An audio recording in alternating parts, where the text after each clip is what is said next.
A viagem está chegando ao fim. Depois de percorrermos detalhe por detalhe do último livro da Bíblia, podemos dizer que Deus é um Deus fascinante, amoroso, detalhista. Vimos cada detalhe sobre a luta final, o inimigo sendo desmascarado e todas as suas estratégias de engano, e também como a humanidade é advertida quanto ao perigo do tempo em que estamos vivendo. O fim está mais próximo do que imaginamos.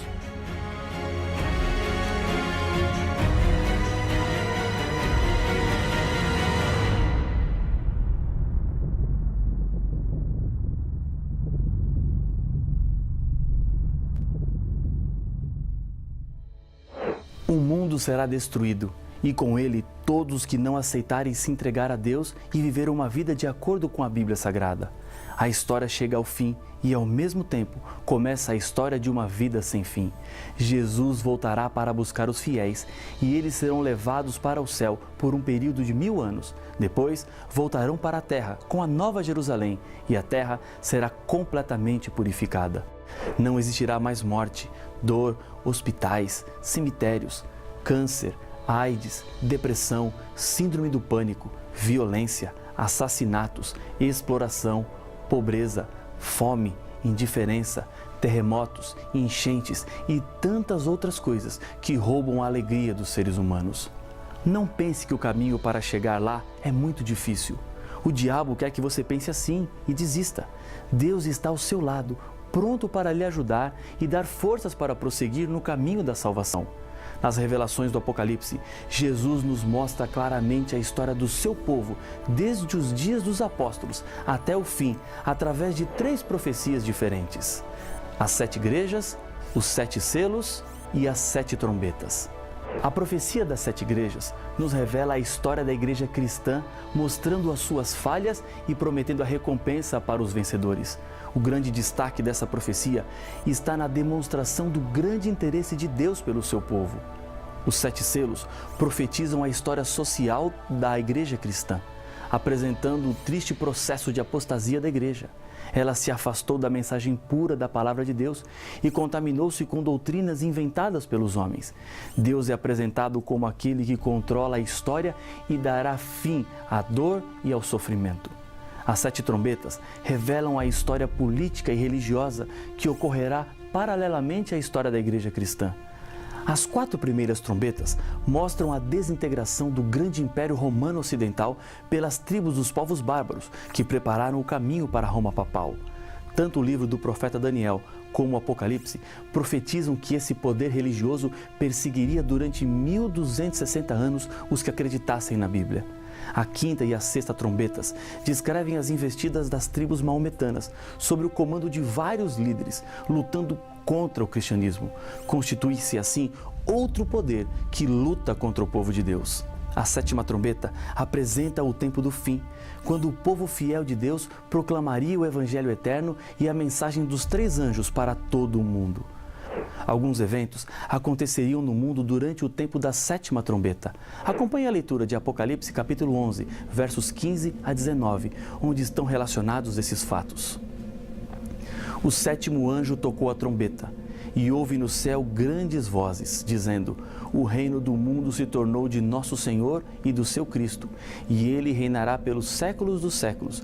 E os 24 anciãos que se encontram sentados no seu trono, diante de Deus, prostraram-se o seu rosto e adoraram a Deus, dizendo: graça te damos, Senhor, Todo-Poderoso, que és e que eras, porque assumistes o teu grande poder e passaste a reinar. Na verdade, as nações se enfureceram, chegou, porém, a tua ira e o tempo determinado para serem julgados os mortos, para se dar o galardão aos teus servos, os profetas, aos santos, aos que temem o teu nome, tanto aos pequenos como aos grandes, e para destruíres os que destroem a terra. Abriu-se então o santuário de Deus, que se acha no céu, e foi vista a arca da aliança no seu santuário, e sobrevieram relâmpagos, vozes, trovões, terremotos e grande saraivada. Vejamos apenas os eventos separados. A revelação do Apocalipse nos diz: o reino do mundo agora se tornou de Jesus Cristo. No Jardim do Éden, Quando Adão e Eva haviam cometido o pecado e arruinado a perfeição do mundo, perceberam que estavam sem roupas e pela primeira vez sentiram vergonha. Para tentar resolver o problema, fizeram roupas com folhas de figueira. Uma roupa de folha de figueira não é resistente, apenas disfarça, como todas as soluções humanas que podemos arrumar para tentar solucionar o problema do pecado. Neste momento, o reino deste mundo saiu das mãos de Deus e, por escolha dos seres humanos, passou para as mãos do diabo. Lá no Éden, um cordeiro teve que ser morto e com a sua pele uma roupa foi feita. O sangue derramado daquele animal representava o sangue de Jesus, o Cordeiro de Deus, que tinha o poder de tirar o pecado de todo o mundo. E é por isso que o domínio deste mundo volta para Jesus.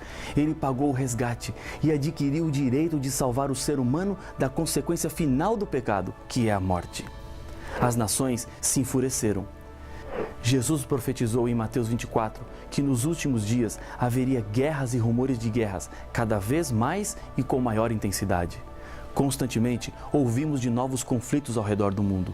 Existem regiões que estão em constante alerta. A qualquer momento, mais uma guerra pode começar. Há muita disputa de poder. Esse é o quadro que a 7ª trombeta nos mostra. Chegou o tempo determinado para julgar os mortos. O julgamento começou em 1844. Quando João descreve o santuário de Deus na 7ª trombeta, ele viu a Arca da Aliança, que ficava no segundo compartimento do santuário, chamado de Santíssimo. Foi aí que Jesus entrou ao se cumprirem os 2.300 dias, anos, de Daniel capítulo 8, verso 14. Quando Jesus sair do lugar santíssimo, terá terminado o juízo investigativo, a mediação de Jesus e o tempo de graça, no qual é possível ainda se salvar. Todos os seres humanos passarão por esse juízo. Dele não tem como escapar. Esse tempo é chegado com a última trombeta. Isso nos deixa claro que estamos vivendo no fim dos tempos. Tempo de destruir os que destroem a terra. Isto acontecerá na volta de Jesus a essa terra, quando ele fará justiça salvando os fiéis e condenando os que não são fiéis. Jesus vem para recompensar a cada um mediante as suas obras. Não existe nenhuma promessa mais confortadora para os seres humanos que enfrentam as dificuldades da vida. Jesus é o único caminho para a salvação. Muitos seres humanos têm dificuldade para entenderem que Jesus é a solução para tudo. O Apocalipse é um livro de decisão. Deus está chamando de um lado, chamando para a salvação através do Cordeiro. Do outro lado está o diabo, tentando reunir o máximo possível de pessoas para enganar e seduzir. Se você analisar seriamente os seres humanos hoje, verá que existem 3 grupos: os seguidores de Jesus, os seguidores do inimigo de Deus e os indecisos. Os indecisos são pessoas que ainda não descobriram a verdade. Elas nunca rejeitaram a Jesus, mas estão caminhando na direção contrária, crendo sinceramente que estão no caminho certo. As revelações do Apocalipse abrem os seus olhos para entender qual o caminho certo a ser trilhado. Depois de estudar as profecias bíblicas, você não pode permanecer neutro. No fim dos tempos, o terceiro grupo, dos indecisos, desaparecerá. Somente existirão 2 grupos, os do Cordeiro e os do diabo. A Bíblia apresenta muitas ilustrações para reafirmar essa verdade, dizendo que no fim dos tempos existirão apenas ovelhas e cabritos, trigo e joio, mulher vestida de sol e mulher vestida de vermelho. Os indecisos terão que tomar uma decisão em algum momento. Não decidir-se no final será o mesmo que decidir-se contra Cristo. Sinais na natureza: relâmpagos, vozes, trovões, terremotos e grande saraivada. Com o tocar da 7ª trombeta, começam as 7 pragas, que representam o princípio do juízo de Deus contra os perdidos. O anjo responsável pelas 7 pragas também mostra a João a Nova Jerusalém. A Bíblia diz: então veio um dos 7 anjos que tem as 7 taças cheias dos últimos 7 flagelos e falou comigo dizendo: vem, mostrar-te-ei a noiva, a esposa do Cordeiro. E me transportou em espírito até uma grande e elevada montanha e me mostrou a santa cidade, Jerusalém, que descia do céu da parte de Deus. Apocalipse capítulo 21, versos 9 e 10. É importante entendermos como eram os casamentos na época de Jesus. Normalmente, haviam 5 momentos importantes. Primeiro, o compromisso matrimonial tinha muito mais seriedade do que nossos dias. Segundo, o pagamento do dote matrimonial. Terceiro, o período de preparação pessoal da noiva para o casamento e o noivo preparava a casa. Quarto, a cerimônia do casamento, que não acontecia na igreja como fazemos hoje. Era uma cerimônia simples, quando o noivo reconhecia publicamente o seu pedido de casamento, colocava uma capa sobre os ombros da noiva, enquanto o cortejo se dirigia para o local onde seria a festa. Quinto, a festa. Normalmente era na casa do pai do noivo. Em todo o Apocalipse, os salvos são descritos como vestidos de branco. Os 24 anciãos estão vestidos de branco, diz Apocalipse capítulo 4, verso 4. Os que fazem parte da multidão que se achava diante do trono de Deus estavam vestidos de vestiduras brancas, diz Apocalipse capítulo 7, verso 9. E nas bodas do Cordeiro, a igreja, lhe foi dada vestir de linho finíssimo, resplandecente e puro. Apocalipse 19, verso 8. A Nova Jerusalém, morada dos salvos, é a esposa de Cristo. Os mesmos passos de um casamento nos tempos bíblicos são percebidos na Bíblia. Primeiro, compromisso matrimonial. Jesus demonstrou interesse por sua igreja, assim como nos escolheu nele antes da fundação do mundo, para sermos santos e irrepreensíveis perante ele e em amor.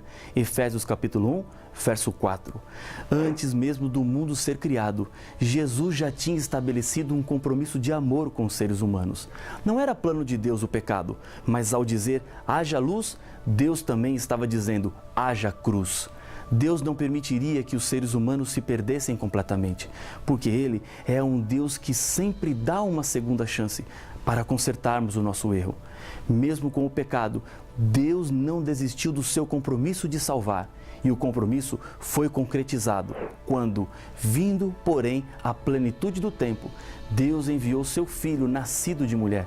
Gálatas 4, 4. Jesus veio ao encontro da igreja. Somente um Deus de amor e comprometido com a salvação deixaria o céu para viver como um ser humano. Segundo, o dote também foi pago para que Jesus tivesse direito de ter a igreja. Aquele que nos ama e pelo seu sangue nos libertou dos nossos pecados. Apocalipse 1, verso 5.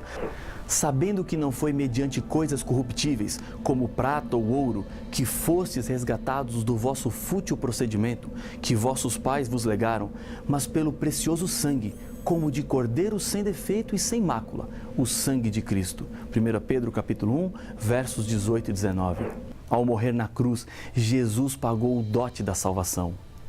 Em 1946, o físico canadense Louis Slotin, do Projeto Manhattan, realizou um experimento de risco. Eram os primeiros meses do ano e ele fazia os preparativos para a prova atômica nas águas do sul do Pacífico, no atol de Bikini. O objetivo da sua experiência era determinar a quantidade de berilo envolvido em um núcleo de plutônio necessário para uma reação em cadeia.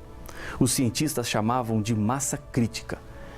Para despertar, era necessário ir aproximando as duas esferas de urânio lentamente. Quando a massa se tornava crítica, então, separava-os com uma chave de fenda. No dia 21 de maio, no exato momento em que o material tornou-se crítico, a chave de fenda escorregou da sua mão. Os hemisférios de urânio se aproximaram demais e instantaneamente a sala se encheu de uma nuvem azul. Slotin poderia sair correndo, tentando salvar a própria vida, mas não foi o que fez. Ele separou os dois hemisférios com a própria mão. Com isso, salvou a vida de outras 7 pessoas que estavam com ele naquela sala. Gritando aos seus colegas para que ficassem exatamente onde estavam no momento do acidente, traçou em uma lousa a posição para que os médicos soubessem qual foi o grau de radiação que ficaram expostos. Pouco mais tarde, Hal Graves, um colega que depois dele havia estado mais exposto, contou que estavam esperando um carro que os levaria ao hospital e Slotin disse: "Você se salvará. Eu não tenho possibilidade nenhuma de vida." Ele estava certo. 9 dias depois, morreu em terrível agonia. Isso nos ajuda a entender algo muito importante. Há 2000 anos, Jesus Cristo veio no meio da radiação mortal do pecado e com sua vida concedeu liberdade e salvação para todos os seres humanos. Os que zombavam de Jesus enquanto estava na cruz diziam: salvou os outros, a si mesmo não pode salvar-se? Mateus capítulo 27, verso 42. Palavras acertadas, porque se Jesus se salvasse ali na cruz, todos os seres humanos estariam perdidos. Ele poderia se salvar, mas escolheu morrer. O dote estava pago. Terceiro, período de preparação pessoal da noiva enquanto o noivo preparava a casa. Isso é exatamente o que está acontecendo neste momento. Jesus disse que no céu estaria preparando-nos lugar. João capítulo 14, o verso 2. Em certo sentido, a nossa situação parece-se com a de um bebê que acabou de sujar as suas fraldas. A sua situação o incomoda, está sujo, sente a sujeira, mas não consegue fazer nada para resolver o seu problema. Chora pedindo ajuda até que os pais chegam para lavar e trocar. Estamos sujos pelo pecado, necessitamos de ajuda, pois não conseguimos nos limpar. É nesse ponto que reconhecemos a nossa fraqueza e impotência. Assim, aceitamos a Jesus como nosso Senhor e Salvador, como aquele que pode nos limpar. Suponhamos que um amigo roube o seu carro, mas depois ele se arrepende, vai até a sua casa, devolve o carro e lhe pede perdão. Você perdoa, mas como será a partir daí a sua amizade com essa pessoa? Ficará para sempre a lembrança. Quando Jesus Cristo vem e limpa uma pessoa, por mais longe que ela tenha ido, Deus perdoa os pecados e não se lembrará mais dele.